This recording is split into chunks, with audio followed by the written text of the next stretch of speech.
দেখা যায় 30 বছর 25 বছর আমি লালিত পালিত করছি গো রাসূল, আমি কি কোনোদিন আপনার কাছে অভিযোগ দিছি কিনা যে বাচ্চা আমার সব কিছুকে ভালো দিছি কিনা? বলছে না, কোনোদিন দেওয়া নাই। বলছে ওই ব্যক্তি যখন আমাকে একবার বলছে বাবা তোমার কারণে আমি আমার সুতার সম্পদ রাখতে পারি না, সব কিছুকে ভালো, এই জন্য আমার মনের ভিতরে কষ্ট হইলাম থেকে, কিন্তু আপনাকে অভিযোগটা দিছে গো রাসূল, এই জন্য আগে আরো বেশি কষ্ট পাইছি।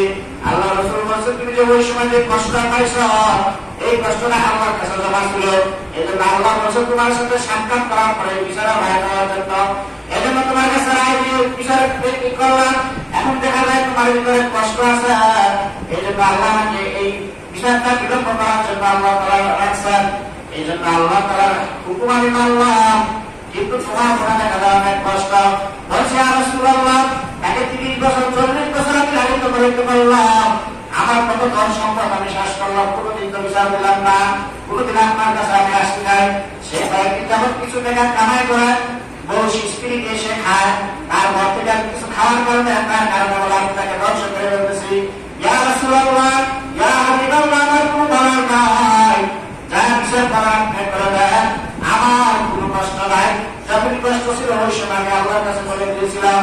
নবী করিম সাল্লাল্লাহু আলাইহি ওয়াসাল্লাম বলেন যাও তুমিও চলে যাও, এমনকি তুমি এবং তোমার ছেলে আসবা উভয় আসবা, যখন তোমার আসছে আল্লাহ তাআলা কেমন হয় সালাম করে দিলেন। দেখেন পিতা মাতা এমন এক মূল্যবান জিনিস যে যখন কয়েকদিন পরে উভয় ছেলে এবং পিতা যখন আসছে আল্লাহ তাআলা জিবরাইল সাল্লামকে ওই মজলিসের মধ্যে পাঠালেন, আল্লাহ তাআলা সালাম করে দিলেন। হাদিসের ভাষায় আল্লাহ তাআলা সালাম করলেন ফাইন্নাকা মালুন ওয়া নাফসুন, ফাইন্নাকা মালুন ওয়া নাফসুন। হে সাহাবীরা শোনো, জিবরাইল সাল্লাম আল্লাহ নবীকে কানে কানে বললেন হে আল্লাহর রাসূল, আল্লাহর ফয়সালা আল্লাহ হাদিসের মধ্যে বলেছে ফাইন্নাকা মালুন ওয়া নাফসুন, আপনি বলে দেন এটা সালাম দিয়া দেন। আল্লাহ নবী বলে দিল হে সাহাবী শোনো, ফাইন্নাকা মালুন ওয়া নাফসুন, হে সাহাবী যে সাহাবী তুমি নালিশ করেছিলা তোমার বাবার ব্যাপারে, শোনো তোমার অভিযোগের বিচার আমি করে দেই। ফাইন্নাকা মালুন ওয়া নাফসুন, এটা আমার বিচার না, আল্লাহ আসমান থেকে করে দিয়েছে। তুমি যেই টাকা উপার্জন করো মরার আগ পর্যন্ত যেই টাকা উপার্জন করবা আল্লাহ বলেছে ফাইন্নাকা মালুন, তোমার যে মাল ওয়া নাফসুন, তুমি যে দিছে তুমি যে নিজে তোমার যে শারীরিক আত্মা তোমার দাম তুমি যতটুকু কামাই করবা উভয়টাই তোমার বাবার জন্য। সুবহানাল্লাহ। কি ভাষা বললেন?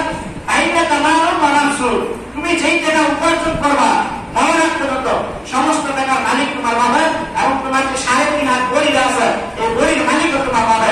অর্থাৎ যেই ব্যক্তি যে কোনো জিনিসের মালিক হয় সেই খেয়ে দিলে ব্যক্তিটা অপচয় হয় না। এখন বুঝছেন যেহেতু তোমার মালের মালিক তোমার বাবা, যেহেতু তোমার মালের মালিক তোমার ও মালিকও তোমার বাবা, অর্থাৎ এখান থেকে খাইছে এটা কোনো কিনা অপচয় নাই, এটা কোনো কিনা ধ্বংস হয় না। আমার তো সাধারণত আমি কাজ করছি, আমি কি খাইলে কি আমার কিছু করতে পারবো? কিছু করতে পারবে? কিন্তু ফরাক আমি খাই বলি তাহলে আমাকে বলতে পারবে। আল্লাহ তাআলা বলেছে ফাইন্নাকা মালুন ওয়া নাফসুন, তুমি যে উপার্জনটা করতেছ এটা তোমার মায়ের তোমার নানির থেকে বড় কষ্ট দিলে তো করতেছ। যদি তোমার বড় চিন্তা হতে পারে অধিকার চাইতে লাগে, এই জন্য আল্লাহ বলছে তোমার যে শারীরিক হাত গরিবা এই গরিব মালিকও তোমার বাবা, এবং তুমি যা উপার্জন করবা সব কিছুর মালিক তোমার ভাই, তুমি না করো। সুবহানাল্লাহ। কোথায় থেকে আসছে? আসমান থেকে আল্লাহ তাআলা জিবরাইল আলাইহিস সালামের মাধ্যমে আল্লাহ নবীকে বলে দিলেন, আল্লাহ নবী ফয়সালা দিয়ে দিলেন যাও, পৃথিবীর এমন কোনো সিস্টেম নাই যে পিতা মাতা পিতা যখন ছেলেকে মেরে ফেলে তো এর বিপরীত কোনো জিজিয়া আসে না। পিতা ছেলেকে মেরে ফেলে ছেলের পরিবর্তে পিতাকে মারা যায় না, কারণ ছেলের মালিক হলো পিতা। আর কেউ যদি একজন ভাই আরেকজনকে ভাই মেরে ফেলে তাহলে তার পরিবর্তে তার জান নেওয়া যায় আছে, কিন্তু পিতা যদি ছেলেকে মেরে ফেলে তাহলে ছেলের পরিবর্তে পিতা তার জান নেওয়া কি যায় নাই। যেহেতু আল্লাহ রাসূল বলেছে ফাইন্নাকা মালুন ওয়া নাফসুন, তোমার মালের মালিক তোমার বাবা, তোমার মালিক তোমার বাবা। সুবহানাল্লাহ। তাহলে কত সুন্দর ভাষা।